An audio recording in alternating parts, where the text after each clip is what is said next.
कि इसमें चमत्कार भी आने लगता है। तुम जो कहेगा वह घटनाएं घटने लगेगी, जो तुम कहेगा वह होने लगेगा। तो इसलिए कह दिए हैं, कबीर साहब कहे हैं, हमारे गुरुजी ज्यादा कहते थे, गुप्ते जोग प्रगटे भाण। एक बार मैं आप लोगों से बताया हुआ नहीं बताया था, जब मैं बक्सर बिहार में रहता था, ट्रेन में सुबह जाता था पटना,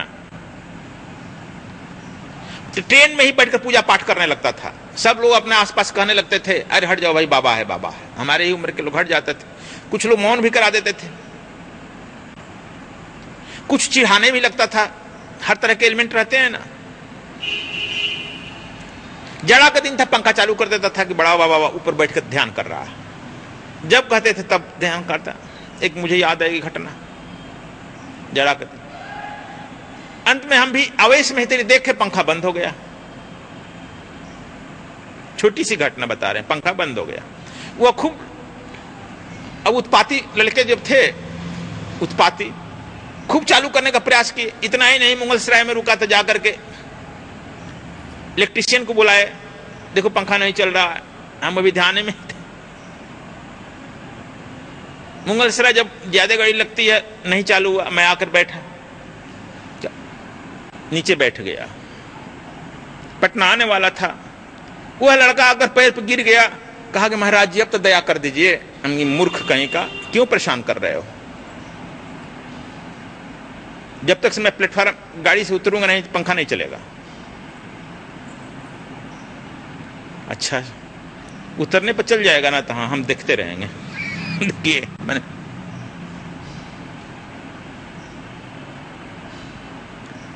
पटना गाड़ी रुकी, मैं उतरा, पंखा चालू हो गया। उसमें था, गहरी बाप, बड़ा बाबा बड़ा तांत्रिक है, तो मंत्र जानता है। मैंने मंत्र, पंखा रोकने और बंद करने का।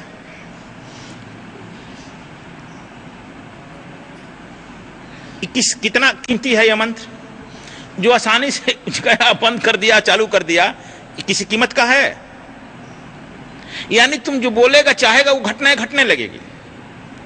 वही सब उधर से आने में घेर लिया कि नहीं, हम लोगों के सामने मां गुरुजी चलेंगे ना, हम लोग के यही सामने में गांव पड़ेगा, ऐसे हम लोग उतरना है, इंडस्ट्रियल एरिया में चलना है ना, स्टेशन दूर पड़ जाता है 5-6 किलोमीटर, यही गाड़ियां रुक जाना चाहिए।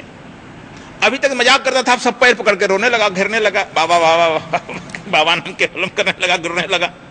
हमारे मुंह से निकल गया, जाओ रुक जाएगी, जान छोड़ हट भाग। वहां आते ही गाड़ी रुक गई, सब उतर गए, हम नहीं उतरे। कहा गाड़ी नहीं खुल रही थी, कहा कि आप उतरिएगा तब न खुलेगा। हमने कहा हाँ, अब तुम लोग अपना पराक्रम जान गया। हम उतरे, गाड़ी खुल गई। मैंने इस तरह से बहुत सारी घटनाएं तुम्हारे जीवन में घटने लगेगी, लेकिन ये क्षुद्रताओं से तुम्हें सावधान रहना पड़ेगा। ये क्षुद्र घटनाएं तुरंत हमारे गुरु जी के यहां पता चल गया, वहां से खबर आ गई, प्लीज कॉल कम हियर।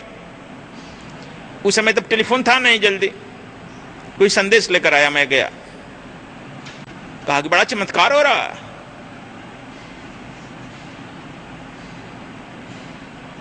तो मदारी बन जाना अच्छा था ना। उन्होंने हमको एक बात बताया, घटना बताया, वह हमको लग गया। तब से मैं इस तरह का करता नहीं, न कहता हूं। भगवान बुद्ध राजगीर में थे, उन्होंने बताया उस समय बात, अभी तक मुझे याद है। तुम लोगों मैं बता देता हूं। गुरु वही है जो गुरु मुख से निकला हुआ है। गुरु जो है अपने शिष्य के मुख तक पहुंचा दे, इसीलिए इसे गुरुमुखी कहा गया है। और दीक्षा को भी गुरुमुख कहा गया है। गुरु के मुख से जो शिष्य तक आया, शिष्य जो है उस बात के, गुरु के मैसेज को अपने शिष्य तक पहुंचा देता है। इसलिए उन्होंने कहा कि भगवान बुद्ध राजगीर में रह रहे थे। वहां के राजा, एक सेठ, एक चंदन का हीरा मोती जवाहरात जान करके कप बनाया, प्याला बनाया। उस प्याले को एक खम्भा के ऊपर रख दिया, 15-20 फीट ऊपर खम्भा बनाया, उस पर रख दिया हीरा मोती जड़ करके। उसमें शराब रख दिया। अब कह दिया कि जो भी व्यक्ति इसको, इस खम्भे से इस प्याला को उतार देगा, बिना छुए, बिना स्पर्श किए, वो जो कहेगा उसकी सारी कामनाएं पूरी की जाएगी। बहुत तांत्रिक मांत्रिक दौड़ने लगे कि भाई चलो बहुत मुंह मांगा इनाम मिलेगा, जो कहेंगे कामना पूरा करेगा। बहुत दौड़ने लगे। भगवान बुद्ध राजगीर में ठहरे हुए थे। उनका एक शिष्य महाकश्यप भी था, सुना होगा। महाकश्यप भी गुरु के दर्शन में उस राज्य में आ गया था। तब तक से सुना कि ऐसे ऐसे यहां पर राज्य में ढिढोरा पिट रहा है, कोई यह उतार देगा, उसकी मनोकामनाएं पूर्ण हो गई। क्यों ना हम भी यह चल के उतार ही दें, और इससे हमारी ख्याति भी फैल जाएगी और हमारी बात पल जाएगी, धर्म प्रचार में आसान होगा। तुम लोग भी कहते हो कुछ चमत्कार होगा तब ना धर्म प्रचार होगा, यही कहता है ना। पड़ जाएगा चक्कर में। सबसे बड़ा चमत्कार मारीच तो कर रहा था, प्रचार हो रहा है। सोने का मृगा बन गया। काल ने भी चमत्कार कर रहा था। आसुरी वृत्तियां चमत्कार करती है। राम तो कोई चमत्कार नहीं किया, न सीता की।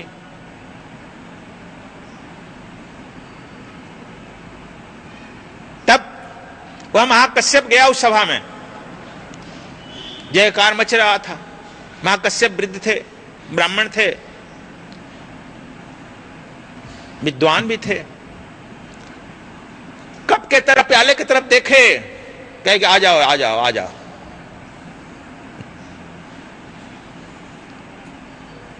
चिटकी बजाए, 3 बार बोले आ जाओ। कप उठ करके आ गया कश्यप के नजदीक। आ जाएगा ना। अब कश्यप की जयकार मच गई, पूरे राज्य में धूम मच गया। सिद्ध महात्मा आ गया, सिद्ध आ गया, सिद्ध आ गया। बहुत भीड़ मच गई, कोहराम मच गया कश्यप को देखने के लिए, दर्शन के लिए। उसी में उस भीड़ से छटते हुए मेरे संतोष जी भी गए बुद्ध से मिलने। दंड प्रणाम किए, कहे कि भगवान आपकी महिमा बड़ी विचित्र है। कहा क्या बात है? आपका एक शिष्य ने ऐसा चमत्कार कर दिया कि इस नगर में कोहराम मच गया है। कौन है? महाकश्यप आपका शिष्य। बोला कि मैं भगवान बुद्ध का शिष्य हूं। वृद्ध है। इसका शिष्य इतना बड़ा चमत्कारी, गुरु कितना बड़ा चमत्कारी हो सकता है? कहा गुरु तो कुछ चमत्कार नहीं जानता है। कहा कि आपका शिष्य तो एकदम हाथ में इशारा किया, आ जाओ आ जाओ। कब आ गया? भगवान आप क्या कर सकते हैं? कहा कि मैं तो कुछ नहीं कर सकता। कहां है कश्यप? वहां वही नगर में, वहीं सेठ क्या है, भीड़ लगी है, सारे पत्रकार वहीं जुटे हैं, मीडिया वहीं जुटी है, सब टेलीविजन पर उसी का न्यूज आ रहा है। कहा गच्छ। और बुद्ध उठे और तेजी से चल दिए। गाड़ी घोड़ा थी नहीं कि ड्राइवर बुलावे। और उनके साथ साथ सारे शिष्य पीछे दौड़ चले। बुद्ध बड़ी तेज चलते थे। बुद्धम शरणम गच्छाम, धर्मम शरणम गच्छ। और जहां पहुंचे वहां कश्यप बैठे हुए थे। भीड़ छट गई। बुद्ध जब पहुंचे आगे, भीड़ छटेगी ना। और तो भगवान बुद्ध आ गए। महाकश्यप देखा कि भगवान बुद्ध आ रहे हैं, बड़ा असमंजस में पड़ा। मैं तो उनके दर्शन के लिए जा रहा था, वो आ गए मेरे दर्शन के लिए। महाकश्यप दौड़ा और साष्टांग प्रणाम कर गया पैर पर। लेकिन बुद्ध आशीर्वाद नहीं दिए। कश्यप तुमसे ऐसी कामना नहीं थी। 2 पैसे के मदारी का काम करेगा तुमसे ऐसी उम्मीद नहीं थी। तुमको तो मैं अपना प्रतिरूप बनाया था। और तेजी से आगे बढ़े। कप रखा हुआ है, हीरा मोती जवाहर रखा हुआ, लाखों का कीमत। और भगवान बुद्ध अपने पैर से मारे, धड़ाम धड़ाम, वह कप टूटकर धड़ाम से छितर बितर कर भीग आ गया। मारे पैर से। जूता तो पहनते नहीं थे, लेकिन नंगे पैर चलते चलते पैर मजबूत हो गया था। शायद राजकुमार थे, लेकिन पैर तो मजबूत हो गया था। पैर, वह लकड़ी टूट भिट गई, मारे पैर से फेंका गया दूर। मेरे साथ। और मैं आज सबको कह देता हूं, अपने सारे शिष्यों को, आज के बाद इस तरह का कोई चमत्कार किया तो आज के बाद यह धर्म का सारा रहस्य मैं बंद कर दूंगा सदा के लिए इस पृथ्वी पर। तुम धर्म जानना नहीं चाहते हो, तुम आत्मा परमात्मा को जानना नहीं चाहते हो। धर्म से तुझे दूर दूर संबंध नहीं है, तुझे नाटक और नौटंकी से संबंध है, तुम्हें तो एक जादूगरी से संबंध है। यह जादूगरी तुम्हारे आत्मा परमात्मा से मिलने में घोर बाधक है। और सुनते हैं कश्यप तुम तो लड़ जाएगा। नहीं मैं जाता, मैं तुझे गुरु नहीं मानता।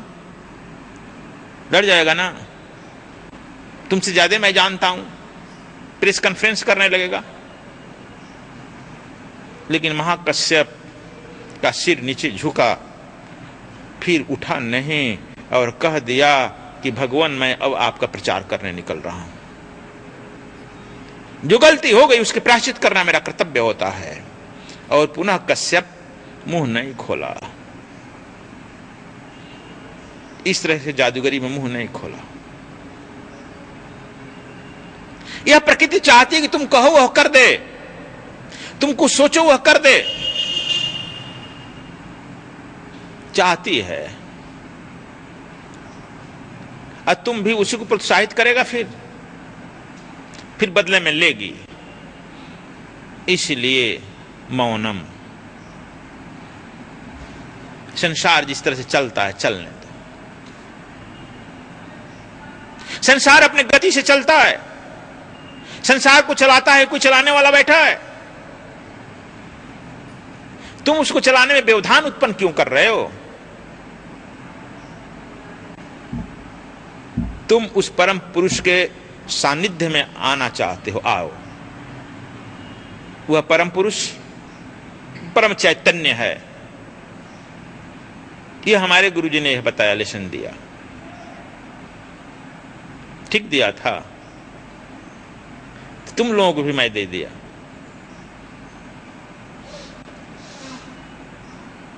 इसलिए गुप्ते जोग प्रकटे भाण, तुम जितने ही उस विद्या के तंत्र गहराई में डूबो उतने ही गुप्त होते जाओ, गुप्त होते जाओ। गुप्त इस संसार में लोग समझे कि तुमको जानता ही नहीं है। जो नहीं जानता है देखता है क्या क्या अपने को लिखता है, अपना सरनेम प्रातः स्मरणीय क्या क्या क्या क्या 1008 1,08,000 क्या क्या, उसका नाम ही नहीं पता चलता है। कहां चलता है पता ना।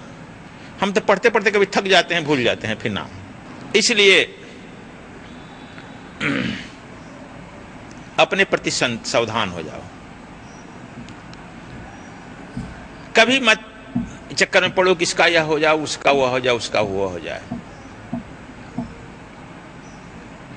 और जो हम बता रहे हैं स्वरयोग, इसलिए बताया जा रहा है तुम अपने उसके रास्ते में जो चल रहे हो, व्यवधान जो आए उससे अपने योग के लिए, परमात्मा के रास्ते में चलने के लिए जो व्यवधान आ रहा है, उन शक्तियों से निपटते हुए आगे बढ़ते चलो। न कि संसार में इस तरह से कहो आओ कप आ जा आ जा आ जा। उस कप के आ जाने नहीं आ जाने से क्या काम मतलब है? बिजली जो है वहां से एक बटन दबाने से बुझ सकती है, तो यहां से कहो बुझ जाओ बुझ जाओ। लॉस ऑफ एनर्जी कोई जरूरी है? कबीर साहब को कहना पड़ा कि जोगी हुआ तो क्या हुआ, चिल को हुआ जैसे समर रहा है। गोरख पर उन्होंने टंट किया था उस समय, जानते हो ना, गोरखनाथ आकाश मार्ग से चलते थे। कहा कि क्या हुआ, जोगी हुआ तो हुआ। तुम्हारी जोगी तो यही है कि जैसे चील और कौवा आकाश में उड़ते हैं, तुम भी उड़ रहे हो। तो क्या चील और कौवा, चील को जानता है ना, चील शब्द कहे, चील और कौवा। चील आकाश में जितना ऊपर उड़ता है, लेकिन उसका ध्यान कहां रहता है जानता है? पृथ्वी पर उसका ध्यान मांस के टुकड़े पर रहता है। आकाश में उड़ रहा है, कौवा का ध्यान कहां रहता है? कौवा का ध्यान बिस्टे पर रहता है, चाहे आकाश में कितना हो ऊपर उड़े। तो इसी तरह से तुम्हारी यह योग साधना क्या कीमत हुआ? आकाश में तो उड़ने लगेगा, लेकिन ध्यान तुम्हारा केंद्रित कहां है? इसलिए अपने को केंद्रीभूत करना है, गुरु तत्व से लेकर गोविंद तत्व तक। जब तक से तुम अपने को यहां से केंद्रीभूत नहीं करता है, तब तक से तुम चाहे जितना बड़ा सिद्ध हो जा, कोई अंतर नहीं पड़ता है।